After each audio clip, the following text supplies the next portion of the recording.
नमस्कार दोस्तों, मैं जितेंद्र उप्रेती आपका द सक्सेस पॉइंट क्लासेस में आपका स्वागत करता हूं। तो जैसे आज हम स्टार्ट करने जा रहे हैं इंट्रोडक्शन ऑफ ट्रिग्नोमेट्री। ये हमारे क्लास 10 का सबसे इंपॉर्टेंट मैथमेटिक्स का टॉपिक है, जो कि हमारे एग्जाम पॉइंट ऑफ व्यू से और आगे की क्लासेस के पॉइंट ऑफ व्यू से बहुत ही महत्वपूर्ण है। तो आज हम इसमें ट्रिग्नोमेट्री का इंट्रोडक्शन समझने का प्रयास करेंगे और उनके रेशियोज को थोड़ा आसान बनाने की कोशिश करेंगे। तो आइए शुरू करते हैं हमारे इस इम्पॉर्टेंट ट्रिग्नोमेट्रिक रेशियो को। तो जैसा कि आप सभी को पता है कि ट्रिग्नोमेट्रिक रेशियो जो कि ट्रिग्नोमेट्री ट्रिक, इसमें हम ज़्यादातर किसका इस्तेमाल करते हैं? ट्रिक्स का इस्तेमाल करते हैं। और ट्रिक्स हमारी किस फॉर्म में होती हैं? फॉर्मूलेज के फॉर्म में होती हैं। हालांकि 10th क्लास के बच्चों के लिए एक नया नाम है। बेसिक सी चीज़ें हम तो नॉर्मली ट्राइंगल, आपका सर्कल और ये सारी चीज़ें तो हम नॉर्मली छोटी क्लासेस में पढ़ते हुए आते हैं, लेकिन ट्रिग्नोमेट्री 10th में आने के बाद एक नया फॉर्म हमें जब दिखाई देता है तो उसको समझने में थोड़ा हमें प्रॉब्लम होता है। तो आज हम इसमें ट्रिग्नोमेट्री की जो फर्स्ट एक्सरसाइज है, जिसमें 8.1 है, तो उसके लिए हम छोटे जो फॉर्मूले होते हैं, रेशियो जो होते हैं, उनको समझने का प्रयास करेंगे और ट्रिग्नोमेट्री के बारे में जानने की कोशिश करेंगे।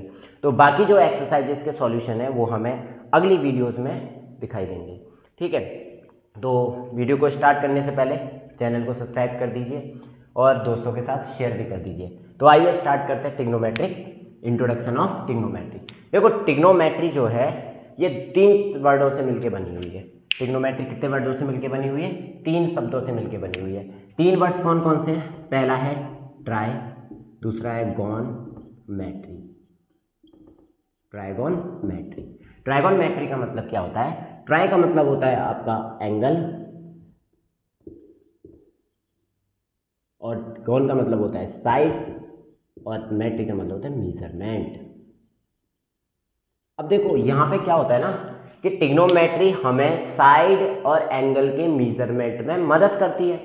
अब साइड और एंगल्स हम निकालेंगे, ठीक है। अब साइड और एंगल्स के रिलेशन को, यानी कि उनके मेजरमेंट को समझने में हमारी ट्रिग्नोमेट्री क्या करती है? मदद करती है। किसके? ट्राइंगल के। क्योंकि ट्राई का मतलब क्या है कि कितने एंगल होंगे इसमें? 3 एंगल होंगे और तीनों साइड होंगी। लेकिन ट्राइंगल भी कौन सा? क्योंकि ट्राइंगल भी हमारे पास 3 टाइप के होते हैं। इक्विलेटरल ट्राइंगल होता है, आइसोसेलेस ट्राइंगल होता है, राइट ट्राइंगल होता है। तो अब हम उसको समझने का प्रयास करते हैं। तो जो हमारा ट्रिग्नोमेट्रिक रेशियो है, ट्रिग्नोमेट्रिक जो फंक्शन है, वो मेनली जो अप्लाई होता है, trigonometric function are only apply in right triangle. ठीक है, तो राइट ट्राइंगल में अप्लाई होते हैं। मान लीजिए आपके पास एक ट्राइंगल है, कोई भी राइट ट्राइंगल ले लेते हैं। एक ट्राइंगल ABC लेते हैं, ABC। ये यहाँ पे कितने डिग्री? 90 डिग्री का एंगल है, ये तो पता ही है सभी को।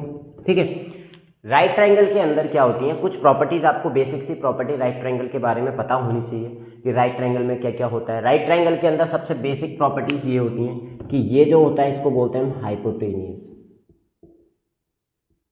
हाइपोटेनियस, जो कि 90 डिग्री के ठीक सामने वाला एंगल होता है, जिसको बोलते हैं हम हाइपोटेनियस। और जहां पे 90 डिग्री का एंगल बना होता है इसको बोलते हैं हम बेस।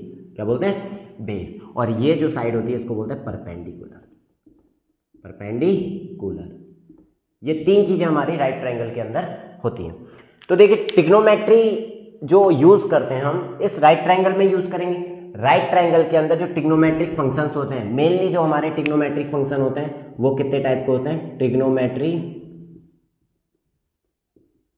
फंक्शन। ट्रिग्नोमेट्रिक जो फंक्शन होते हैं हमारे, वो 6 टाइप के होते हैं। एक होता है आपका साइन, कॉस, टेन, कॉसेक, सेक और कॉट। ये हमारे पास 6 ट्रिग्नोमेट्रिक फंक्शन होते हैं। Sign, cos, tan, cosec, sec, cot. अब इसमें हमने समझना क्या है, बस बहुत ही आसान तरीके से समझने का प्रयास करेंगे। ये 3 फंक्शंस अगर आपने समझ लिए तो बाकी के 3 फंक्शंस समझने में आपको कोई प्रॉब्लम ही नहीं होगी। ये केवल रेशियोज की बात कर रहा हूं मैं आपसे, ठीक है। बाकी जो फॉर्मूलाज हैं वो हम अगली वीडियो में डिस्कस करेंगे। फिलहाल हम फर्स्ट एक्सरसाइज के लिए हम इंट्रोडक्शन तैयार कर रहे हैं, या ट्रिग्नोमेट्री होती क्या है उसको समझने का प्रयास कर रहे हैं। ठीक है, आपको कभी कोई प्रॉब्लम नहीं होगी रेशियोज अगर आप यहाँ पे समझते हैं। तो इसी को देखते हुए हमारी वीडियो को लाइक कर दीजिए और शेयर कर दीजिए और सब्सक्राइब भी कर ही दीजिए। तो आइए स्टार्ट करते हैं। देखो, अब साइन जो होता है, हमारे पास ट्राइंगल के अंदर 3 एंगल्स होते हैं, ये तो पता ही है हमें। एक एंगल ये होता है और एक एंगल ये भी होता है। ये तो हमारा 90 डिग्री का, ये फिक्स है, इसको चेंज करने की जरूरत नहीं है।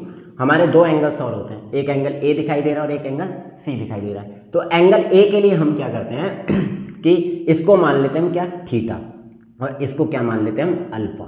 दो एंगल्स की मेजरमेंट हम लेके चलेंगे, क्योंकि जो ट्रिग्नोमेट्रिक फंक्शन है जैसे वो थीटा में अप्लाई होगा वैसे अल्फा में भी अप्लाई होगा, कि दोनों एंगल डिफरेंट डिफरेंट साइड में और दोनों इक्वल भी हैं, क्योंकि जब ये 90 डिग्री का एंगल होता है, ये पता ही है कि ये भी एक्यूट एंगल होता है और ये भी क्या होता है, एक्यूट एंगल होता है। तो हम इन दोनों को लेके चलेंगे। तो देखिए सबसे पहले हम थीटा से निकालें, पहले थीटा की प्रॉपर्टीज समझते हैं कि थीटा कैसे इसमें ट्राइंगल में चेंजेस लाता है, क्योंकि इस एंगल से हमारे ट्राइंगल में किसी भी प्रकार का कोई भी फर्क नहीं पड़ता, लेकिन थीटा से कुछ चेंजेस आते हैं। आपको पता होगा कि ये वाला जो एंगल है, ठीक इसके सामने वाला जो रिफ्लेक्स एंगल होता है इसको बोलते हैं हम क्या, परपेंडिकुलर। इस ट्राइंगल के, इस एंगल के सामने वाला जो साइड होती है उसको बोला जाता है हमेशा क्या, परपेंडिकुलर बोलते हैं। तो यहां से तो ठीक है परपेंडिकुलर है, लेकिन जब हम थीटा की बात करेंगे, किससे, थीटा मेजरमेंट से बात करेंगे, तो थीटा के सामने वाला हो जाएगा परपेंडिकुलर, परपेंडिकुलर, और ये वाली जो साइड हो जाएगी ये हो जाएगा बेस।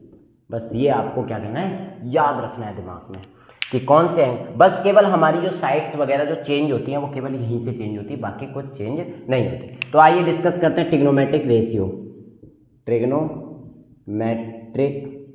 रेशियो।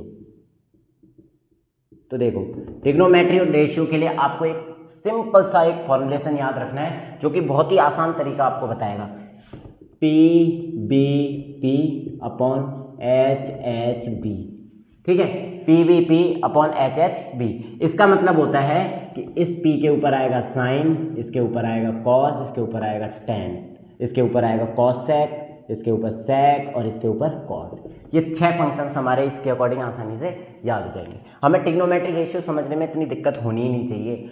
हम लोग उसको बहुत टफ समझते हैं ना, एक नई चीज़ आ जाती है तो हम लोग समझते हैं कि क्या आ गया, ऐसा कुछ नहीं है, बहुत आसानी से समझने का प्रयास करेंगे। तो देखिए सबसे पहले हम थीटा एंगल से सारे ट्रिग्नोमेट्रिक रेशियोज को फाइंड कर लेते हैं। तो थीटा एंगल से देखिए पहले हम निकालेंगे साइन थीटा। साइन थीटा क्या होता है, पी अपॉन एच, यानी कि पी अपॉन एच, यानी परपेंडिकुलर अपॉन हाइपोटेन्यूस। तो परपेंडिकुलर मैंने बताया कि थीटा एंगल से परपेंडिकुलर क्या होता है, बीसी हो जाएगा। तो क्या लेंगे, बीसी अपॉन एसी, क्योंकि हाइपोटेन्यूस चेंज नहीं होता है, केवल बेस और परपेंडिकुलर आपके इंटरचेंज हो जाते हैं, ठीक है। तो आइए नेक्स्ट देखते हैं, कॉस थीटा। कॉस थीटा के लिए क्या होता है, बेस अपॉन हाइपोटेन्यूस। देखो कितनी आसानी से समझ में आ रहा है, बेस अपॉन हाइपोटेन्यूस। तो अब इस थीटा के लिए बेस क्या है, ए बी अपॉन ए सी। अब लेंगे टेन थीटा के लिए, इसी तरीके से हम आसानी से फाइंड कर लेंगे, क्या होता है, पी अपॉन बी। तो कितना हो जाएगा, p upon b, B C upon B की परपेंडिकुलर अपॉन बेस, तो B C upon A B. ये हमारा तीसरा फंक्शन निकल गया। अब हमारा उसके पास क्या होता है, ट्रिग्नोमेट्रिक फंक्शन के बाद तीसरा क्या होता है, टेन हो गया। अब निकालेंगे कॉसेक थीटा। कॉसेक थीटा क्या होता है, अब देखिए टेन तक हमने फाइंड कर लिया। अब देखिए यहाँ पे sine cos tan cosec sec cot. Cosec किसका उल्टा है, साइन का उल्टा है। देखो कितनी आसानी से समझ में आया, नहीं आया। देखो कॉसेक किसका उल्टा है, साइन का उल्टा है, यानी कि जो साइन का रेशियो बना है ठीक उसका अपोजिट रिवर्स कर दीजिए तो आपका किसका मिल जाएगा, कॉसेक का मिल जाएगा। तो कॉसेक क्या हो जाएगा, एच अपॉन पी। आपको ये 3 याद रखने हैं बस, उसके बाद उसके अपोजिट करते जाने हैं। तो क्या हो जाएगा, ए सी अपॉन बी सी, ठीक है। ऐसे ही आप निकालेंगे सेक थीटा। तो सेक थीटा किसका उल्टा हो जाएगा, कॉसेक का। तो एच अपॉन बी, यानी कि ए सी अपॉन ए बी। अब हम निकालेंगे टेन कॉट का, कॉट थीटा। कॉट थीटा क्या हो जाएगा, बी अपॉन पी। तो बी अपॉन पी के बाद क्या हो जाएगा, ए बी अपॉन बी सी।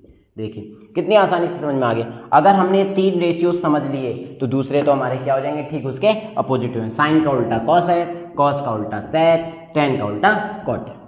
तो देखिए थीटा एंगल से हमारे सारे रेशियोज फाइंड हो गए। तो अब आप इसको नोट कर लेंगे, फिर मैं आगे का सेशन बताता हूँ।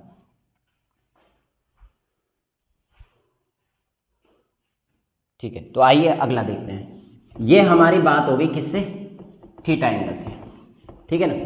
अब हम बात करेंगे किससे, अब हम दूसरे ट्राई करेंगे, ठीक है, अल्फा एंगल।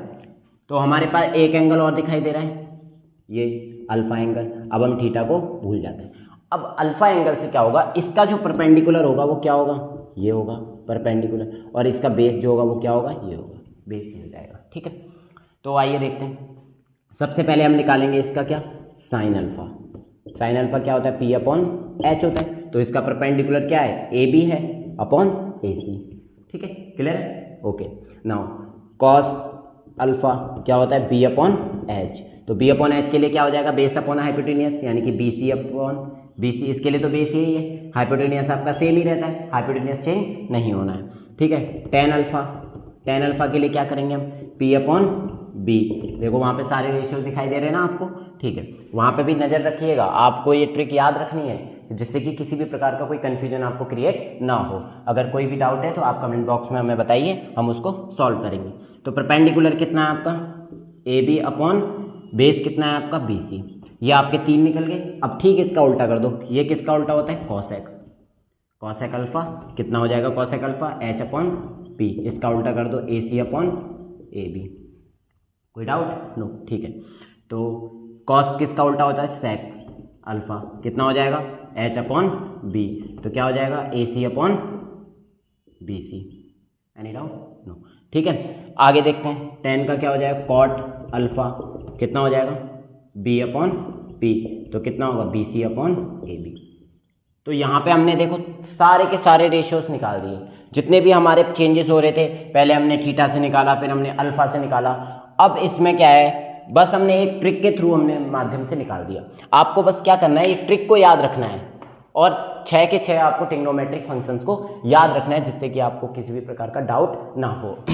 तो अभी देखिए रेशियो समझ में आ गए। अब हम इसके जो क्वेश्चंस हैं, जो हम एप्लीकेबल करते हैं क्वेश्चंस, वो 8.1 एक्सरसाइज वो अगली वीडियो में डिस्कस करेंगे लेक्चर 1 के तौर पे। तो हमारी सारी वीडियोज एक लेक्चर प्लेलिस्ट में आएगी, तो आप धीरे धीरे उनको देखते रहिए और समझते रहिए। किसी भी प्रकार की कोई भी डाउट होता है तो आप हमसे डायरेक्ट कमेंट बॉक्स में कमेंट कीजिए और हम उसको सॉल्व करने का प्रयास करेंगे। इस चैनल को सब्सक्राइब करें और लाइक करें।